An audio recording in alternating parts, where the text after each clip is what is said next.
புதுதில்லியில் உள்ள ராஷ்டிரபதி பவன் குடியரசுத் தலைவரின் இல்லம் ஆகும். அவருடைய இல்லம் மற்றும் அலுவலகம் இரண்டும் ஒரே கட்டடத்தில் அமைந்துள்ளன.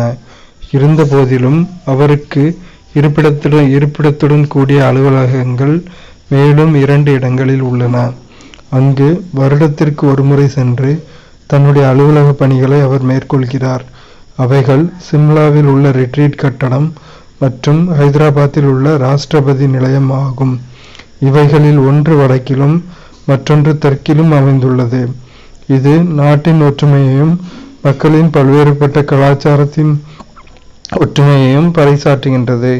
அதாவது குடியரசுத் தலைவரோட இல்லங்கள் எங்கெல்லாம் இருக்குன்னா புதுதில்லியில் இருக்கு, ஹைதராபாத்தில் இருக்கு, சிம்லாவில் இருக்கு. புதுதில்லியில் இருக்கிறது நிரந்தரமாக குடியரசுத் தலைவர் இருக்கக்கூடிய இடம்.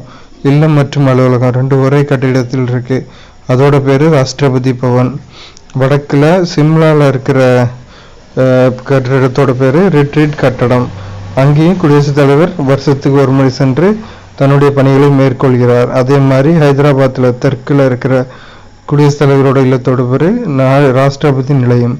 அங்கேயும் வருடத்திற்கு ஒரு முறை சென்று தன்னுடைய அலுவலக பணிகளை குடியரசுத் தலைவர் மேற்கொள்கிறார். புதுதில்லியில் உள்ள ராஷ்டிரபதி பவன் குடியரசுத் தலைவரின் இல்லம் ஆகும். அவருடைய இல்லம் மற்றும் அலுவலகம் இரண்டும் ஒரே கட்டடத்தில் அமைந்துள்ளன. இருந்த போதிலும் அவருக்கு இருப்பிடத்துடன் கூடிய அலுவலகங்கள் மேலும் 2 இடங்களில் உள்ளன. அங்கு வருடத்திற்கு ஒருமுறை சென்று தன்னுடைய அலுவலக பணிகளை அவர் மேற்கொள்கிறார். அவைகள் சிம்லாவில் உள்ள ரிட்ரீட் கட்டடம் மற்றும் ஹைதராபாத்தில் உள்ள ராஷ்டிரபதி நிலையம் ஆகும். இவைகளில் ஒன்று வடக்கிலும் மற்றொன்று தெற்கிலும் அமைந்துள்ளது. இது நாட்டின் ஒற்றுமையையும் மக்களின் பல்வேறுபட்ட கலாச்சாரத்தின் ஒற்றுமையையும் பறைசாற்றுகின்றது. அதாவது குடியரசுத் தலைவரோட இல்லங்கள் எங்கெல்லாம் இருக்குன்னா புதுதில்லியில் இருக்கு, ஹைதராபாத்தில் இருக்கு, சிம்லாவில் இருக்கு. புதுதில்லியில் இருக்கிறது நிரந்தரமாக குடியரசுத் தலைவர் இருக்கக்கூடிய இடம். இல்லம் மற்றும் அலுவலகம் 2 ஒரே கட்டிடத்தில் இருக்கு. அதோட பேரு ராஷ்டிரபதி பவன். வடக்குல சிம்லாவில் இருக்கிற கட்டிடத்தோட பேரு ரிட்ரீட் கட்டடம். அங்கேயும் குடியரசுத் தலைவர் வருஷத்துக்கு ஒரு முறை சென்று தன்னுடைய பணிகளை மேற்கொள்கிறார். அதே மாதிரி ஹைதராபாத்தில் தெற்குல இருக்கிற குடியரசுத் தலைவரோட இல்லத்தோட பேரு ராஷ்டிரபதி நிலையம். அங்கேயும் வருடத்திற்கு ஒரு முறை சென்று தன்னுடைய அலுவலக பணிகளை குடியரசுத் தலைவர் மேற்கொள்கிறார். கேரளா மற்றும் பஞ்சாப் மாநிலங்களில் அதிகபட்சமாக 9 முறை குடியரசுத் தலைவர் ஆட்சி நடைமுறைப்படுத்தப்பட்டுள்ளது. கேரளா மற்றும் பஞ்சாப் மாநிலங்களில் அதிகபட்சமாக 9 முறை குடியரசுத் தலைவர் ஆட்சி நடைமுறைப்படுத்தப்பட்டுள்ளது. முடிவு வாக்கு காஸ்டிங் ஓட்.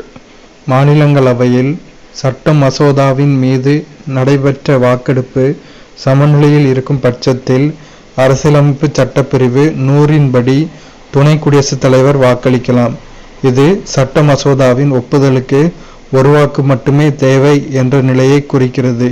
அவருடைய முடிவுக்கு எதிர்ப்பு தெரிவிக்க எவருக்கும் உரிமை இல்லை. முடிவு வாக்கு.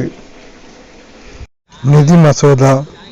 நிதி மசோதாவினை திருத்தம் செய்யவோ அல்லது நிராகரிக்கவோ மாநிலங்களவைக்கு அதிகாரம் இல்லை. மக்களவையில் மட்டுமே நிதி மசோதாவினை அறிமுகப்படுத்த முடியும். இம்மசோதா மாநிலங்களவையின் ஒப்புதலுடன் சட்டமாக மாறும். மாநிலங்களவை 14 நாட்களுக்குள் ஒப்புதல் அளிக்கவில்லை எனில் ஒப்புதல் பெறாமலேயே நிதி மசோதா சட்டமாகிவிடும். மாநிலங்களவையின் சட்ட திருத்தத்திற்கான முன்மொழிவுகளை மக்களவை கருத்தில் கொள்ள வேண்டியதில்லை. எந்த முன்மொழிவுகளையும் மக்களவை நிராகரிக்கலாம். தமிழகத்திலிருந்து நாடாளுமன்றத்திற்கு தேர்ந்தெடுக்கப்படும் உறுப்பினர்கள்: மாநிலங்களவை 18 உறுப்பினர்கள், மக்களவை 39 உறுப்பினர்கள். தமிழகத்திலிருந்து நாடாளுமன்றத்திற்கு தேர்ந்தெடுக்கப்படும் உறுப்பினர்கள்: மாநிலங்களவை 18 உறுப்பினர்கள், மக்களவை 39 உறுப்பினர்கள். கூட்டத்தொடர். நாடாளுமன்ற கூட்டத்தொடர். பட்ஜெட் கூட்டத்தொடர் பிப்ரவரி முதல் மே வரை. மழை பருவகால கூட்டத்தொடர் ஜூலை முதல் செப்டம்பர் வரை. குளிர்கால கூட்டத்தொடர் நவம்பர் மற்றும் டிசம்பர். நாடாளுமன்ற கூட்டத்தொடர். பட்ஜெட் கூட்டத்தொடர் பிப்ரவரி முதல் மே வரை.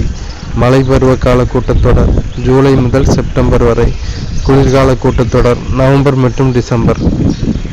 புதுதில்லியில் அமைந்துள்ள இந்திய உச்சநீதிமன்றம் 1950ஆம் ஆண்டு ஜனவரி 28ஆம் நாள் துவங்கப்பட்டது.